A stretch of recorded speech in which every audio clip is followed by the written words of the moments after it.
नमस्कार पार्थ। कभी कुम्हार को आपने देखा है चाक पे मिट्टी के बर्तन को गढ़ते हुए? पहले वो क्या करेगा, मट्टी की परख करता है, फिर मट्टी को ले आकर के गूंथता है, और तब तक गूंथता है जब तक मट्टी में से चिकनाहट ना दिखने लगे। जब तक मट्टी चिकनी नहीं हो जाती है तब तक उस मट्टी को गूंथता है।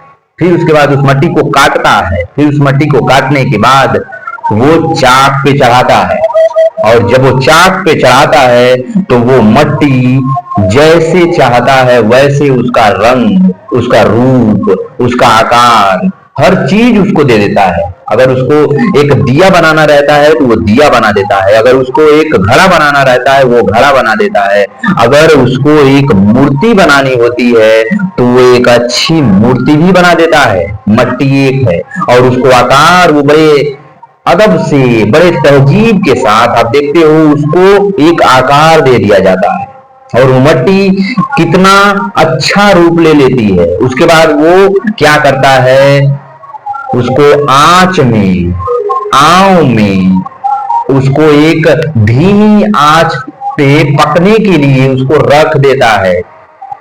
अगर उस प्रोसेस में उससे कोई गलती हो गई, मट्टी के बर्तन में अगर कुछ गलती हो गई उससे बनने में, तो फिर वो अगर चाहेगा तो वहीं उसको आकार बदल सकता है या उसको वहीं पे बना सकता है जब तक मट्टी चाक पे है। नहीं तो जैसे ही मट्टी चाक से जो आकार बन गया, अब उसका आकार बिगड़ भी जाएगा तो वो उसे पता होता है।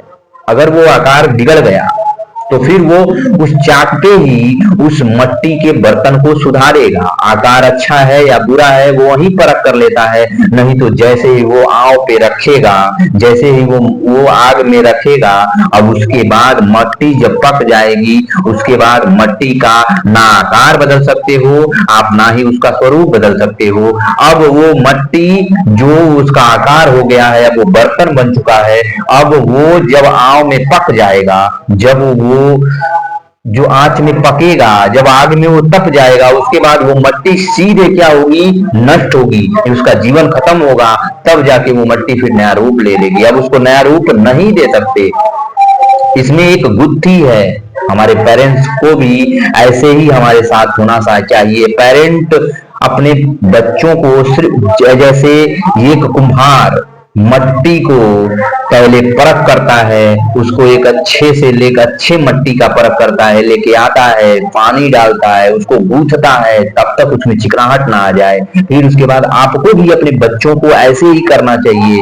उनके सबसे पहले उनको 16 वर्ष तक उनको ऐसे ही जैसे मट्टी को गूंथा जाता है वैसे उनको गूंथो। मैं ये नहीं कह रहा उनके ऊपर आप चढ़ जाओ, गूंथने का मतलब है उनको सिखाओ, समझाओ, अगर आपको मारना पड़े तो उनको मारो। 16 वर्ष तक उनको ऐसे उनके साथ रहो जैसे एक दुश्मन अपने दुश्मन को देखता है, वैसे ही आप अपने बच्चे के साथ रहिए। अगर आप वैसे उनके साथ रहते हो तो आप देखो कि वो कितने अच्छे से एक संस्कार लेकर के आपके साथ आएंगे। और जैसे एक कुम्हार एक मट्टी को लेकर के परख करके आता है, लेकर के आएगा, उसमें पानी डालेगा, उसको गूंथेगा। आपको भी उनके साथ वैसे ही रहना है, गूंथना है उनको। मैं कह रहा हूं कि दुश्मन बन जाओ, लाठी उठा लो, उनको मारने लगो, नहीं। आपकी जो जिम्मेदारी है उनको अच्छी शिक्षा, अच्छा संस्कार ये सब दे दो। जब वो आप उनको ये सब दे दोगे, जब वो कुम्हार उनको गूंथता है, तो जब गूंथने के बाद उसमें चिकनाहट आ जाती है, जब आपके बच्चे में भी जब देखोगे संस्कार, ज्ञान, अच्छे बुरे की परख, उनको झुकना आ जाता है तो उसमें चिकनाहट आ जाती है। ऐसे ही जब वो चिकनाहट आ जाए फिर उस मट्टी को उठा करके क्या करो, चाक पे रखो। अब आपको क्या करना है, 16 वर्ष के बाद बच्चे के साथ अब आपको मित्र के साथ व्यवहार, मित्र के साथ रहना, मित्र जैसे रहना है। उनको अब क्या करना है, आपको दबाव नहीं डालना है। अब उनको क्या करना है, बस अपने हाथ से उनको सहलाना है, जैसा आप आकार देना चाहो। जैसे कुम्हार आप देखोगे जैसे ही मट्टी चाक पे चढ़ती है वो दबाव नहीं देता है, उसमें बस उसको अपने हाथों का बस उसको प्रयोग करता है, और हाथों को बस आराम से उनको आकार देना शुरू करता है। थोड़ा भी दबाव नहीं देता है, बस उनको सहलाता है। और ऐसे ही आपको भी अपने बच्चों को सहलाना है। अब चाक पे जैसे ही चढ़े उनको जब चहलाना है, अब उनको आकार देना है। अब आप चाहो तो उनको दिया बना लो, घड़ा बना लो, कोसा बना लो, मूर्ति बना लो। इसमें ये प्रोसेस जो है, अगर इसमें आप थोड़ी भी त्रुटि कर दिए तो ये जब पकने के लिए जाएगी तो जो भी त्रुटि अगर हुआ रहेगा, अब ये आंच में पकने के बाद अगर ये अब ये जब आंच इसको लग जाएगा, अब ये जब आग में पक जाएगा, पकने के बाद जो इसका रूप होगा, स्वरूप होगा, जो इसका दशा होगा, जो ये लड़का निखर के आएगा, वो अब जो आपने बनाया उसके बाद आप चाहोगे कि फिर इसको बना सको तो नहीं हो सकता, कभी नहीं, कतई नहीं हो सकता। अगर आपको जो भी त्रुटियां दिख रही हैं, जब तक बच्चा चाक पे है, जब तक कुम्हार के हाथ जो मट्टी होती है चाक पे होती है, तभी तक आप इसका आकार बना सकते हो। इसको जो चाहो बना सकते हो। मूर्ति बनाना चाहते हो बना लो, बर्तन बनाना चाहते हो बना लो, कुछ अच्छा अगर चाहते हो बनाना तो बना सकते हो। इसको घड़ा बना लो, आपको शीतल करेगा। मूर्ति बना लो, आपको हर लोग इसकी पूजा करेंगे। दिया बना लो, सबको रोशनी करेगा, रोशन करेगा सबको। और हाँ, आपके ऊपर डिपेंड करता है कि आप अपने बच्चे को क्या रूप, क्या स्वरूप, क्या देना चाहते हो। वैसे ही अगर आप मट्टी को चाक पे ले जाकर के फेंक दिए तो वो कुछ भी बनेगा, वो लेकिन बनेगा, कुछ भी बन सकता है, लेकिन अच्छा नहीं बनेगा। ये मैं कहता हूं, जब तक कुम्हार का हाथ नहीं लगेगा उस मट्टी पे, तब तक वो अच्छा रूप नहीं ले सकता। इसीलिए मैं कहता हूं कि जो पेरेंट अपने बच्चों पे ध्यान ध्यान नहीं देते हैं, देख रेख नहीं करते हैं, उनका बच्चा आगे चल के बड़ा जो बेइंतहा होता है।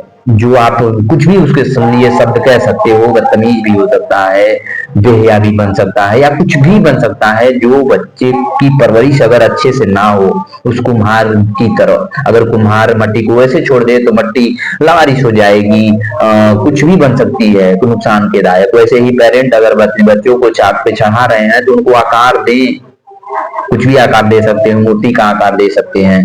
मूर्ति का आकार देने का मतलब है कि उसको ऐसे बनाओ कि चार लोग उसकी प्रशंसा करें, उसको जब वो खड़ा हो तो उसको देखें तो उसको फॉलो करें। अगर आप घड़ा बना सकते हो तो वो चार लोगों की मदद कर सकता है, वो शीतल करेगा पानी अपने अंदर रख करके। अगर आप दिया उसको बनाते हो तो चार लोगों को, अपने तो रोशन होगा ही, लेकिन चार लोगों को भी वो प्रकाश देगा। तो ऐसे आप अपने बच्चे को बना सकते हो, पेरेंटिंग आप कर सकते हो। लेकिन एक बात ध्यान रखना कि जब तक वो चाक पे ही है तभी तक, जब तक वो कच्चा है, चाक पे है, तभी तक आप उसका स्वरूप, उसकी दिशा, उसकी दशा बना सकते हो। लेकिन जैसे वो चाक से उठेगा, उसके बाद वो जैसे ही आग में जाएगा तपने के लिए, और वो जब आग में तप जाएगा, जब वो पक जाएगा, उसके बाद जब उड़ाएगा तो उसके बाद आप उसमें सुधार नहीं कर सकते। अब वो दुनिया में जैसे रहना चाहेगा रह सकता है। अब जब वो 32 साल, 20-25 साल का, 32 साल का हो जाएगा, अब उसमें आप कुछ भी भरना चाहोगे नहीं भर सकते। अब वो जीने के लिए तैयार है। अगर भरना चाहते हो तो 18-20 के अंदर ही उसको गूथो, अच्छा आकार दो, पकाओ, तब जाके देखो आपके बच्चे का कितना अच्छा व्यक्तित्व बन जाएगा। ये कुम्हार आपको बस इतना सिखा रहा है कि अच्छी मिट्टी का परख आपके होना चाहिए।